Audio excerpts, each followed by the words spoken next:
আসসালামু আলাইকুম। আজকে আপনাদেরকে দেখাবো আমরা কিভাবে চাপা শুটকি ভর্তা করি। এখানে হচ্ছে যে পেঁয়াজ এবং রসুন, তারপর হচ্ছে যে শুকনো মরিচ আর হচ্ছে বাঁশপাতারি চাপা। এরপর এগুলোকে ব্লেন্ডারে আমরা হচ্ছে যে বেটে নিব। আমি ব্লেন্ডারে বাটতেছিলাম। পেঁয়াজ এবং রসুন এটা একদম ফিনিশ করব না, কিছুটা হচ্ছে যে আস্ত রাখবো। এরপরে হচ্ছে যে মরিচটাও একদম হচ্ছে ফিনিশ করবো না। আর তারপরে হচ্ছে যে কড়াই তেল দিয়ে ভেজে নেব সব। এর মধ্যে একটু লবণ দিব আর হলুদ দিব।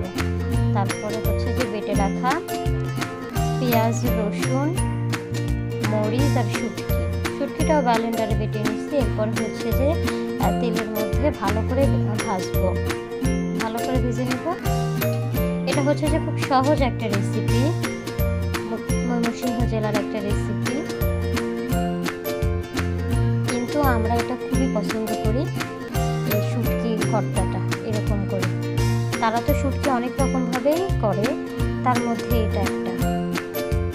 এটা খেতে খুবই সুস্বাদু